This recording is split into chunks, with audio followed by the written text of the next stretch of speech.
Thank you for auditing the Always Positive New Music Review Show, hosted by a French professor who's going to be talking about the new song by Ice Spice, Think You the Ish, parentheses fart. And in this review, in this analysis, I'm going to be taking down the Daily Wire, I'm going to be taking down Candace Owens and their terrible arguments with facts and logic.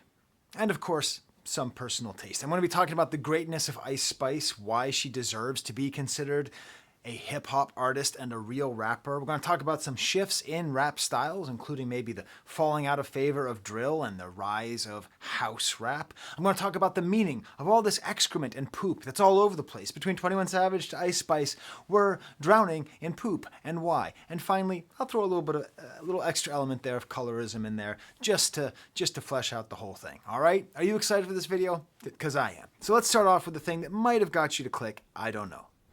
Who doesn't love a great takedown of a conservative grifter like Candace Owens, okay?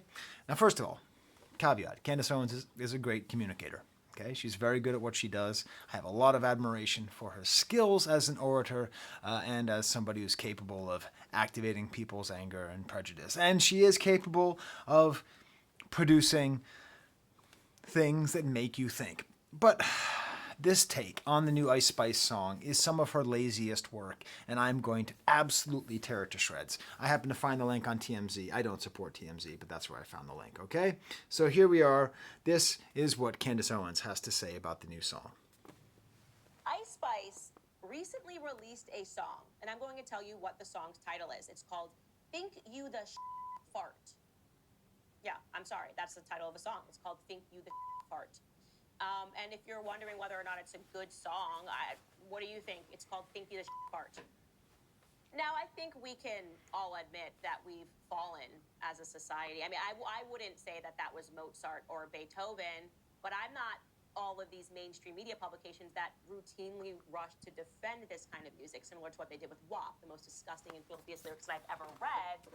Okay, so I'm not part of the mainstream here, but I am going to rush to the defense of Ice Spice. But I'm first going to do it by taking down Candace Owens. Okay, first of all, let's start with her initial premise.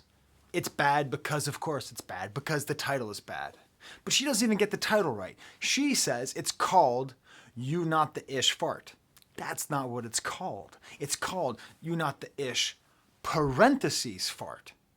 That's hilarious. Parentheses fart? That is absolutely hilarious. Okay? Let's go one step further.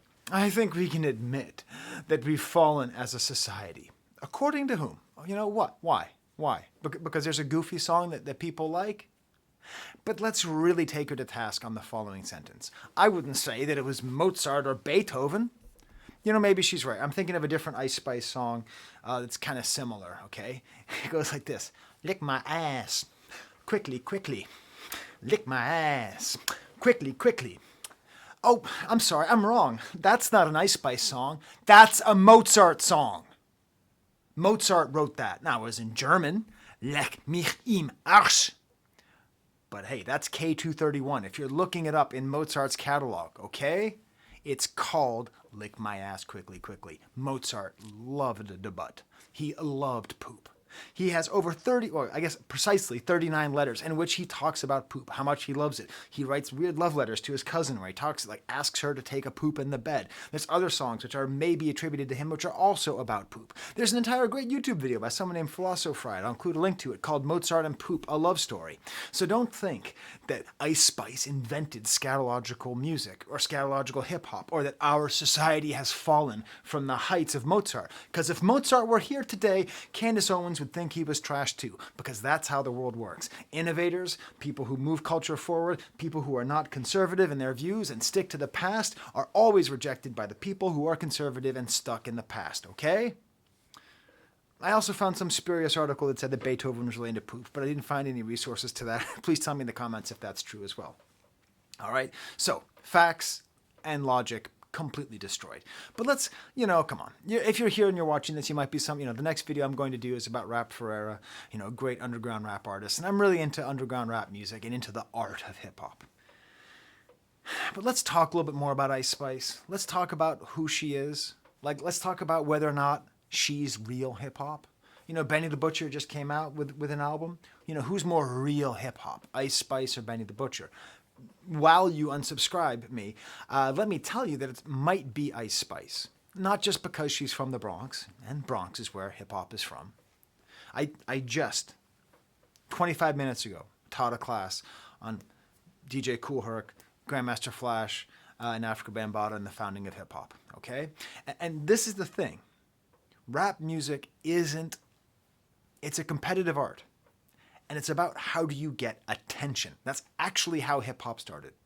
DJ Kool Herc was great at throwing parties, and he became something of a star, and he was trying to imitate the selectors, the DJs in Jamaica. But Grandmaster Flash took it up a step by making it smoother, making it more flashy, and borrowing some techniques from his protege, Grand Wizard Theodore, and started scratching and moving things together, where all of a sudden people were spending less time on the dance floor staring at each other and more time staring at him, staring at the person at the front. Eventually, people who grabbed the mic and just started talking about, hey, you got to move your car, started rhyming lines together, and then they became the center of attention. And that was maybe the first time that hip-hop said hip-hop is dead, because it used to be about the DJs, it used to be about the dancing, it used to be about parties, peace, love, unity, having fun. Now it's about these people talking? And then eventually they started recording rap music. And once they started recording rap music, you didn't have to yell. You could develop it more. It wasn't real hip hop anymore. But that's where the attention was. Now, attention and money go together, okay? Coffin, right? They go together. I know that. The marketplace of attention, whatever. But it's not just money. It is also money, because that's how you get paid. That's how you get lifted out of the poverty that was the South Bronx in the 70s. Hip hop started because someone wanted to get money to buy clothes to go back to school. That's why it started. Okay? Cindy Campbell wanted to look fresh at school. Didn't want to look poor. Wanted to look like she had money, so she threw a party. All right? That's the origin. That is the birth of rap music. All right? So we have a series of centers, people in the center, people who get the attention. That is how hip hop grows and is developed. And eventually, the radio came, and eventually MTV came, and hip-hop died again. And guess what? MTV is dead, and we are now in the age of the viral star. That's the new center. That's the new attention. So you can sit there and say TikTok rap is bad, and they don't do anything meaningful, and they don't say anything important, blah, blah, blah, blah, blah. You're old, and you're wrong. If it's hot, it's hip-hop. Those are the rules that were set up by the damn genre itself. Now, you can be an old head like me, and you can say, yeah, but that's not the way that it used to be. That's just the way that it is. If you're hot, that's how you know you're doing it right.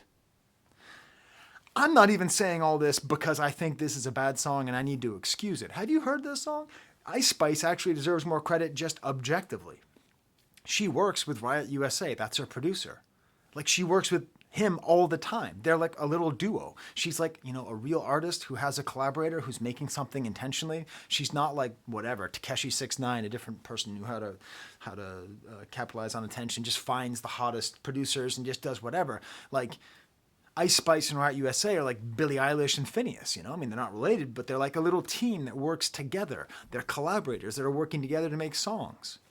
And this song itself, the last album was fine, but it was so hard. He was trying so hard to be drill, with drill beats and drill sounds. This feels more free. This feels more authentic because it's basically a house beat. Maybe it's building on Drake's. Honestly, never mind. Maybe it's building on Beyonce's Renaissance. I don't know what, but we need this house music right now because things are tough. I don't know if you know it's an election year. We're going to get a lot more depressed before we get a lot less depressed. We need more You Won't Break My Soul. We need more rap music that's based on this kind of bouncy, fun stuff, which is what this is. This is a bouncy, fun rap song. Parentheses, fart. How cold does your soul have to be for you to see parentheses fart and not laugh? How bitter must you be? How far from the joys of childhood must your mind be?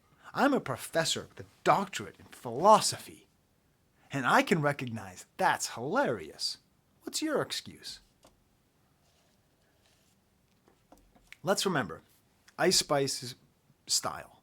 She's just so damn cool. I know, she's a female rapper, so that means we have to compare her to every other female rapper because the world is patriarchal and sexist and terrible, and we always have to compare them and put them against each other, right? Someone asked me, am I going to talk about the Nicki Minaj, Megan Thee Stallion beef? Probably not, because I don't like that we keep doing this to female rappers. They shouldn't have to constantly fight each other in order to get our attention. We shouldn't, it's not Highlander. There can't only be one. There can be tons. They're both great artists. They're both doing great stuff. Let's just, whatever, give them money. Just, can we pay attention to them even if they're not fighting each other? Can we do that as a society? We say that we don't like it, but then that's the only way we really reward them, okay? But let's remember, Ice Spice is not Nicki Minaj. Nicki Minaj is trying to make great rhymes. So is Megan Thee Stallion. They're both like trying to do something interesting. Ice Spice said in an interview in the ironically named Complex, it's funny because someone was trying to call me a lyricist. I wouldn't consider myself a lyricist. Obviously, lyrics go into music and I do think about them, and I do be having bars in my music that are just super simple. I want them to be digestible. I don't want them to fly over people's heads and they never catch it. I want people to hear it right away and be like, okay, that was cute, but it was also fun at the same time. She's not doing this by mistake. She's doing this on purpose. These lyrics are not designed to go over your head. They are digestible. And when you hear them, you catch them and you say, okay, that was cute. That's not what everyone is trying to do. That's what she's doing. And that's what she does. And Riot USA makes this beat, and it's got this like cool weirdness in the beginning. Boom, boom, boom, boom, boom, boom, boom. Just over the beginning, and it develops throughout the song, like this nice thumping bass. It's very, it's a lot like house music. The hi-hat comes in, and things are a little bit like irregular. Then at a certain point, they get more regular. It becomes more of a dance track. You know, I just played Planet Rock for my class. Hey, it's 10 o'clock in the morning in Western New York, okay? It's gray outside. It's the beginning of the semester. Everybody in that class. Do, do, do, do, do, do, do, do, do, do, do, do, do. You can't help it. You can't, when you have a good dance track, you can't help it. You make it, Candace Owens, if you know what good music is. We saw what Ben Shapiro did with music, and I'm not going to review that either because I don't review trash. Anyways. And like, it goes back to the chorus, but even at even times, it gets kind of wild. At times, even though this is like a track like just for everybody, it gets a little wild. Like, especially when it goes back to the chorus for the first time, and it's just the synthesizers and the talking. Because then the last chorus, it's very straight. You can tell the difference between the second chorus and the last chorus. You know, the last chorus, it's just like simple hi-hat, drum machine, pulsing drums. Other little hook is this little tiny whiny synth, and we're there in 2.5 minutes. By the way, Lick My Ass by Mozart is 2 minutes as well. It's in a canon. It's a bunch of people singing that over and over again. And that's the thing. Her manner is just so effortless. Now that we know what her goal is, we can see how well she achieves it. The intro, she just says, what the F am I going to say in the intro? You want me to say something so bad? She's just too cool. And then she starts off with the famous line, think you the ish, bish, you're not even the fart. Now what, this is a Mario meme? I don't care. That's awesome. That's great. That's great. This is the moment. Music reflects culture. This is where we are in the culture. Our culture is here now. I love that Rap Forever album. I'm going to buy that Rap Forever album. I'm going to listen to that Rap Forever album. That's not where popular culture is. That doesn't accurately reflect where we are. A 2.5 minute song based on a Mario smoking weed meme is. So you can send this off into space and aliens will look at it and go, meaning this is what they're all about. And they would be correct. I be going hard, I'm breaking their hearts. Bees be quick, but I'm quicker. Bees be thick, but I'm thicker. She could be rich, but I'm richer. Just simple flossing bars right there. Do my little dance. Bish, I'm a brand. I'm a baddie. I get what I want. All in Balenci. I look like a bum. I like that because there's a movie from 2000 to 2001 maybe, Zoolander. And the whole like fashion thing is derelict. And sometimes when you look at Balenciaga's fashion shows, you're like, is this just derelict? Why are they all dressed like that? And then, you know, the it's just a pop track by the end. That ish crazy like the N's in Paris. And there we go. It's a perfectly constructed pop, rap, house song. It's funny, it's memorable, it catches your attention. It knows exactly how to play off the algorithms. It knows exactly how to engage, much like Lil Nas X. It knows how to engage with the right people to be the center. And you can dislike it all you want. But rap is Lil Nas X and Ice Spice right now. 10, 15 years when we look back, we'll say, oh, we thought it was Drake and J. Cole. No, it's not. Actually, this is what it was. Now, I don't want it to stay here. I'd love more bars. I'd love more peace, unity, having fun. I'd love for things to evolve in a different direction. But this is where we are. I told you I'd talk about poop bars. I will. You know, one of my favorite writers, Rabelais, a Renaissance writer, okay? A Renaissance writer. We're talking 1500s, okay? What, 1535 is this book published? Something like that, okay? He writes so much about poop. So much about poop that my first article I ever got published was in this, Orbis Literarum. You can see it right there, and you can see sky pain, okay? Rabelais' serious joke, l'épisode torcheculatif and the high-low equation.